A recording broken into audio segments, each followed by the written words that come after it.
اس وقت دنیا کے 197 ممالک میں تقریباً 180 مختلف کرنسیز استعمال ہو رہی ہیں۔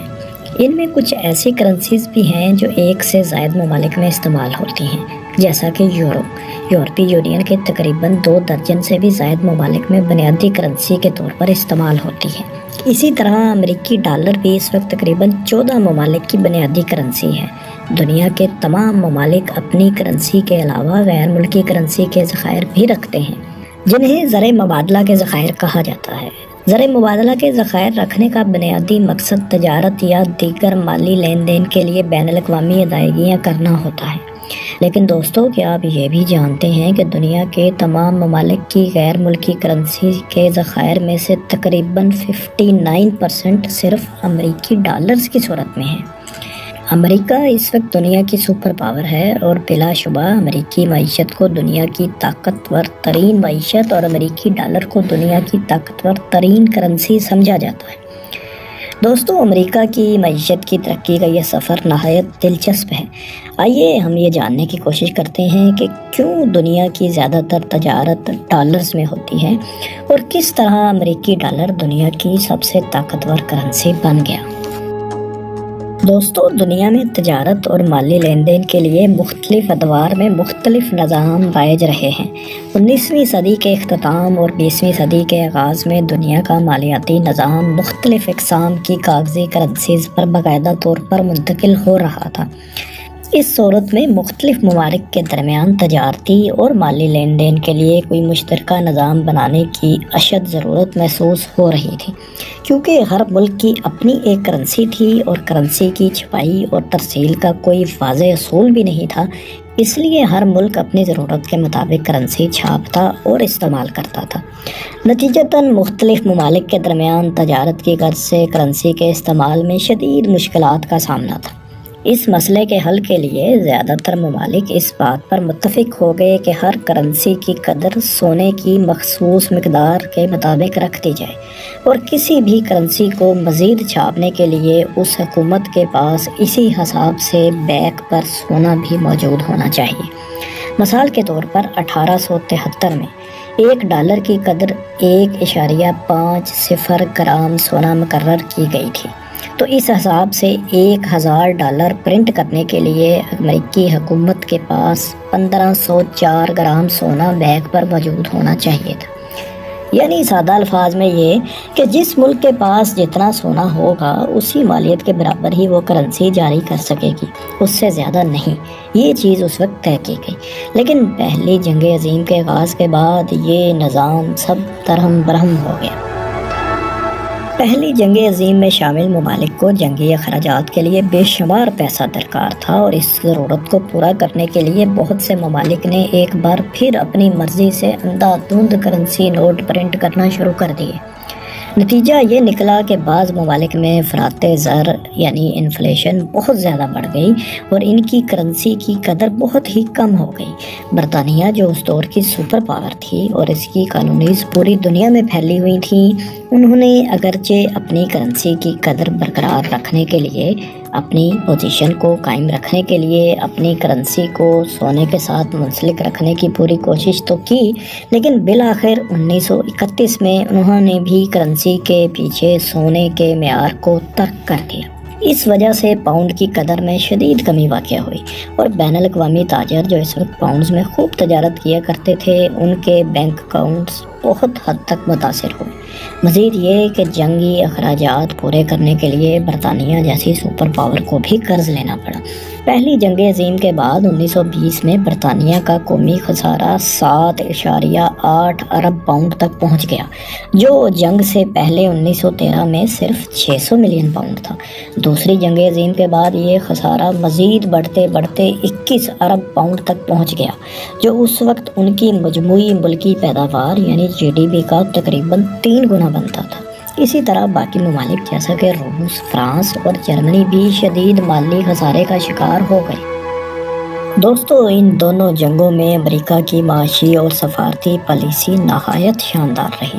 امریکہ نے ان جنگوں میں پہلے جنگی تاجر کے طور پر اور بعد میں جنگی فریق بن کر حصہ لیا، یعنی جب پوری دنیا ان جنگوں میں مصروف تھی تو امریکہ اپنے تمام تر سرمایے اور افراطی قوت کے ذریعے کپاس، گندم، ربڑ، مشینری، قیمتی دھاتوں اور اسلحے کی پیداوار میں مصروف تھا۔ نتیجتاً امریکہ نے ایک مختصر ترین عرصے میں دنیا کا عظیم ترین اقتصادی عروج دیکھا اور دنیا کا ایک بڑا ایکسپورٹر یعنی برآمد کنندہ بن کر ابھرا۔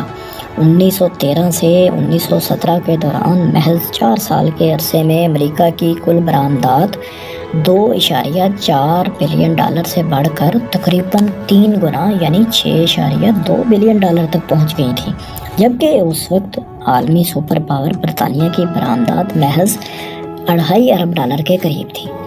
اسی طرح دوسری جنگ عظیم کے آغاز میں بھی امریکہ باقاعدہ طور پر جنگی فریق تو نہیں تھا، تو انہوں نے اپنے تمام تر وسائل برآمدات یعنی ایکسپورٹس بڑھانے کے لیے استعمال کیے۔ 1945 تک امریکہ کی برآمدات تقریباً $10 ارب سے بھی زیادہ ہو چکی تھی، جس میں سے زیادہ تر برآمدات برطانیہ اور روس کو کی جاتی تھی۔ اس کے مقابلے میں برطانیہ کی ایکسپورٹس اس وقت محض $3 ارب کے قریب ہی تھی۔ دوستو دلچسپ بات یہ ہے کہ امریکہ کی طرف سے یہ شرط عائد تھی کہ وہ جنگ کے دوران یہ تمام اشیاء دوسرے ممالک کو اپنی کرنسی یعنی ڈالر میں یا پھر سونے کے عوض ہی فروخت کرے گا۔ اس وقت ظاہر ہے باقی تمام ممالک کے پاس امریکی ڈالرز تو نہیں تھے، لہٰذا امریکہ نے اس طریقے سے دوسرے ممالک کے سونے کے زیادہ تر ذخائر اپنے پاس جمع کر لیے، یعنی امریکہ نے ان 2 عظیم جنگوں سے اپنے لیے کاروبار کے ایسے مواقع پیدا کیے کہ جب دنیا کی سپر پاورز کی اکانومی جنگ کی نظر ہو رہی تھیں تو تب امریکہ دنیا کا تقریباً 3/4 سونا تجارت کے ذریعے اپنے پاس ذخیرہ کرنے میں کامیاب ہو گیا تھا۔ امریکہ کے سونے کے ذخائر 1910 میں 2000 ٹن سے بڑھ کر 1945 میں 20,000 ٹن تک پہنچ گئے تھے۔ دوستو ان جنگوں کے دوران امریکہ اس حیران کن معاشی ترقی کے سبب بہت سے دوسرے ممالک کو قرض دینے کا آخری آپشن بھی بن گیا تھا۔ دوسری جنگ عظیم کے دوران امریکہ نے اتحادیوں کو اہم فوجی سامان اور دیگر امداد کو لینڈ لیز ایکٹ یعنی لیز پر قرضہ دینے کے تحت بھی فراہم کرنا شروع کر دیا۔ لینڈ لیز ایکٹ کے تحت امریکی حکومت کسی بھی ملک کو جنگی سامان بیچنے کی بجائے قرض، لیز یا امداد کے طور پر بھی دے سکتی تھی۔ اس قرض یا امداد کا مقصد ان ممالک کی دفاعی طور پر مدد کرنا تھا جن کی سلامتی امریکہ کی سلامتی کے لیے اہم سمجھی جاتی تھی۔ اس وقت تک امریکہ خود جنگ میں باقاعدہ طور پر فریق کبھی نہیں بنا تھا اور تنازعات میں سرکاری طور پر غیر جانبدار تھا، لہٰذا اس امداد کا زیادہ تر حصہ برطانیہ اور ان دیگر ممالک کو پہنچا جو پہلے سے ہی جرمنی اور جاپان کے ساتھ حالت جنگ میں تھے اور مزید اسلحہ خریدنے کی سکت نہیں رکھتے تھے۔ لینڈ لیز ایکٹ کی منظوری نے ہی برطانیہ جیسی سپر پاور کو اس قابل بنایا کہ وہ جرمنی کے خلاف عملی طور پر جنگ جاری رکھ سکے۔ دسمبر 1941 میں پرل ہاربر کے واقعے کے بعد جب امریکہ جنگ میں باقاعدہ طور پر فریق بن گیا، لیکن اس لینڈ لیز ایکٹ کے تحت امداد کا سلسلہ پھر بھی جاری رہا اور جنگ کے اختتام تک امریکہ تقریباً $50 ارب کی امداد 30 سے زائد ممالک کو دے چکا تھا۔ ان تمام عوامل کی وجہ سے امریکی ڈالر ایک مضبوط اور عالمی کرنسی بن کر ابھرنا شروع ہوا اور اس وقت کی بڑی بڑی سپر پاورز بھی امریکہ کی مقروض ہو گئیں۔ یہ وہ موقع تھا جب 1944 میں امریکہ نے 44 ممالک کے نمائندگان کو جمع کر کے ایک ایسا ایگریمنٹ سائن کیا جو امریکی ڈالر کو ایک عالمی کرنسی بنانے کی بنیاد بنا۔ 44 اتحادی ممالک کے مندوبین نے 1944 میں برٹن ووڈز نیو ہیمپشائر میں ملاقات کی تاکہ غیر ملکی زر مبادلہ کے انتظام کے لیے ایک ایسا نظام وضع کیا جائے جس سے کسی بھی ملک کو نقصان نہ ہو۔ وفد نے یہ فیصلہ کیا کہ دنیا کی کرنسیز کو اب سونے سے نہیں جوڑا جائے گا بلکہ ان کی بیک پر اب سونے کی بجائے امریکی ڈالر ہوگا، یعنی باقی ملکوں کی کرنسیز کو امریکی ڈالر سے منسلک کیا جائے گا اور امریکی ڈالر بالآخر سونے سے منسلک ہوگا۔ 1 اونس یعنی 28.35 گرام سونے کی قیمت بھی $35 تب مقرر کی گئی۔ اس انتظام کو بریٹن ووڈز معاہدے کے نام سے جانا جاتا ہے۔ دوستو یہاں سوال یہ پیدا ہوتا ہے کہ ان 44 ممالک کو آخر اس معاہدے سے کیا فائدہ ہوگا؟ تو دوستو اس کی وجہ یہ تھی کہ اس وقت سونے کے ذخائر سب سے زیادہ امریکہ کے پاس ہی تھے اور باقی ممالک جنگی اخراجات کی وجہ سے اپنے سونے کے ذخائر سے محروم ہو چکے تھے، لہٰذا اب ان کے پاس سونا تو تھا نہیں جس کی بنیاد پر وہ کرنسی جاری کر سکیں۔ اس لیے انہوں نے اپنے ملک کی کرنسی جاری کرنے کے لیے بیگ پر سونے کی بجائے امریکی ڈالر کو رکھنے کی شرط مان لی۔ ہاں، اس کے بدلے امریکہ کی بھی یہ ذمہ داری تھی اس معاہدے کے تحت کہ جتنے ڈالر امریکی حکومت جاری کرے گی اس کی بیگ پر اس قدر ویلیو کے برابر سونا ضرور موجود ہوگا۔ اس طرح ان ممالک کی کرنسی براہ راست نہ صحیح بالواسطہ طور پر سونے سے ہی منسلک ہو گئی۔ اس نظام کے تحت مرکزی بینکوں کی اتھارٹیز بھی قائم کی گئیں جن کا کام مختلف ممالک کی کرنسیز اور ڈالر کے درمیان شرح تبادلہ کو برقرار رکھنا تھا، جبکہ امریکی ڈالر کے بدلے کسی بھی ملک کو اس کی طے شدہ قدر کے مطابق سونا واپس کرنا بھی اس معاہدے کا حصہ تھا۔ اس معاہدے میں عالمی تجارت کے لیے ڈالر کو کرنسی کے طور پر مان لیا گیا تھا۔ اس معاہدے کی وجہ سے اب دو ممالک آپس میں بآسانی تجارت کر سکتے تھے، چاہے وہ ایک دوسرے پر اعتماد نہ بھی کرتے ہوں۔ مثال کے طور پر اگر برطانیہ فرانس کو 1 ملین ڈالر کی برآمدات یعنی ایکسپورٹ کرتا ہے تو برطانیہ کو یہ یقین ہوتا ہے کہ وہ فرانس سے بدلے میں ملنے والے 1 ملین امریکی ڈالر کے عوض امریکہ سے اس مخصوص مقدار میں سونا بھی حاصل کر سکتا ہے۔ دوسری طرف اگر برطانیہ یہ پیسہ ڈالرز کے بجائے فرانسیسی کرنسی فرینکس میں وصول کرتا تو اگر آج 1 ملین فرینکس کے عوض سونا 1 کلو گرام ملتا ہے تو ممکن ہے کہ 1 مہینے بعد فرانس مزید کرنسی چھاپ دیتا جس سے اس کی کرنسی فرینک کی قدر گر جاتی اور 1 ملین فرینکس کے عوض اب برطانیہ کو شاید 1 کلو گرام کی بجائے 700 گرام سونا ہی ملتا۔ اس طرح اس تجارت کی تمام ویلیو عملی طور پر ختم ہو جاتی۔ مزید یہ کہ اگر برطانیہ ان فرینکس کو کسی اور ملک کے ساتھ تجارت کے لیے استعمال کرنا چاہتا تو اور وہ ملک خود فرینکس پر اعتماد نہ کرتا ہو تو برطانیہ کے لیے تو وہ پیسے کسی کام کے نہیں تھے، لیکن اگر یہ تمام تجارت امریکی ڈالرز میں ہو تو امریکہ جو کہ اس وقت سب سے طاقتور ملک بن گیا تھا اس چیز کا ضامن تھا کہ ڈالر کے بدلے وہ ایک طے شدہ مخصوص مقدار میں سونا کسی بھی ملک کو واپس کر سکتا ہے۔ لہذا اس طرح اب کوئی بھی ملک دوسرے ملک سے ڈالر کے بدلے تجارت کر سکتا تھا کیونکہ اس کو یقین تھا کہ وہ ان ملنے والے ڈالرز کے عوض امریکی حکومت سے سونا حاصل کر سکتا ہے۔ ایک اہم بات یہ ہے کہ بریٹن ووڈز معاہدے کے نتیجے میں 2 اہم مالیاتی اداروں کی بنیاد رکھی گئی، ایک ورلڈ بینک اور دوسرا انٹرنیشنل مانیٹری فنڈ یعنی IMF۔ کیونکہ 2 عظیم جنگوں کے بعد زیادہ تر ممالک معاشی تباہی کا شکار تھے تو ایسے میں ان تمام ممالک کو اپنے انفراسٹرکچر اور معیشت کی بحالی کے لیے قرضوں کی ضرورت تھی، لہٰذا امریکی فنڈنگ سے ورلڈ بینک نے ان ممالک کو اپنی بحالی کے لیے بڑے پیمانے پر قرضے دیے۔ اس کے علاوہ IMF مجموعی طور پر دنیا کی اکانومی پر نظر رکھتا تھا اور چھوٹے ممالک کو ادائیگیوں کے توازن میں مشکلات کو کم کرنے کے لیے قرض فراہم کیا کرتا تھا۔ اس طرح بریٹن ووڈز معاہدے نے امریکہ کو دنیا کے دیگر ممالک پر ایک ممتاز حیثیت دلا دی۔ یہ وہ پہلا مرحلہ تھا جہاں امریکی ڈالر کو باقی تمام کرنسیز کے مقابلے میں فوقیت ملی اور وہ ایک عالمی کرنسی کے طور پر سامنے آیا۔ آئیے اب ہم اس دوسرے مرحلے یا دوسری وجہ پر بات کرتے ہیں جو امریکہ کو ایک عالمی کرنسی بنانے میں انتہائی اہم اور فیصلہ کن ثابت ہوا۔ ایک مرتبہ پھر دوسری جنگ عظیم کی طرف چلتے ہیں جہاں ایک طرف برطانیہ، فرانس، روس، امریکہ، جرمنی، اٹلی اور جاپان حالت جنگ میں ہیں اور دوسری طرف عرب ممالک ان جنگی تباہ کاریوں سے غافل دور صحرا میں آرام کر رہے ہیں۔ انہیں شاید یہ علم بھی نہیں کہ وہ دنیا کے تیل کے سب سے بڑے ذخائر پر بیٹھے ہوئے ہیں۔ اس زمانے میں صرف امریکہ اور برطانیہ ہی ایسے ممالک تھے جن کے پاس زمین سے تیل نکالنے اور اس کو استعمال کے قابل بنانے اور اس کی تجارت کرنے کی صلاحیت موجود تھی۔